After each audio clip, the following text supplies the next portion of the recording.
अस्सलाम वालेकुम रहमतुल्लाह। ऑनलाइन दवाखाना के चैनल पर हम खुशामदीद कहते हैं। आप रोज़ाना लेटेस्ट वीडियो और अच्छी वीडियो जड़ी बूटियों के फ़ायदे और नुकसान और इस्तेमाल जानने के लिए हमारे चैनल को सब्सक्राइब करें और बेल आइकन पर क्लिक करें ताकि हमारी आने वाली लेटेस्ट वीडियो आप तक सबसे पहले पहुंच सके।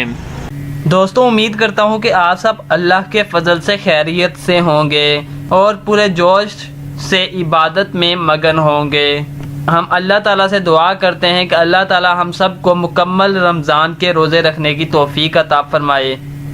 आज की मेरी इस वीडियो का टॉपिक वो जड़ी बूटी है, वो एक शय है जिसको इस्तेमाल करने से आप सारा दिन प्यास से बच सकते हैं, क्योंकि आजकल रमज़ान मुबारक फुल गर्मी में आया है, यानी गर्मी फुल आबोताब में है, जिसकी वजह से हमको भूख कम लेकिन प्यास ज़्यादा लगना शुरू हो जाती है।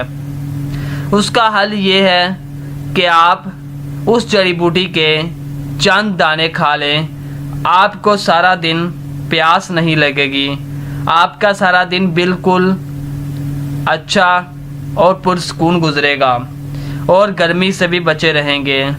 उस जड़ी बूटी का नाम छोटी इलायची है, सब्ज़ इलायची जिसको हम कहते हैं।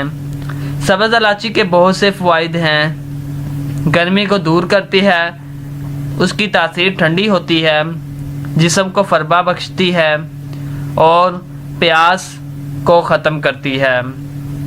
जो लोग इलायची के चंद दाने सहरी में खाना खाने के बाद चबा कर खाएँ, उससे आपको सारा दिन प्यास नहीं लगेगी और आपका दिन पुरसकून गुजरेगा और आप अल्लाह ताला की इबादत पुरसकून तरीके से कर सकेंगे। उम्मीद करता हूँ आपको मेरी ये वीडियो अच्छी लगी होगी। आप भी एक बार आजमा कर देखें। इलायची के चंद दाने खाना खाने के बाद चबा कर खाएँ, इंशाल्लाह आपको प्यास नहीं लगेगी और सारा दिन आपका पुरसकून गुजरेगा। अल्लाह हाफिज़। मिलते हैं नेक्स्ट वीडियो में।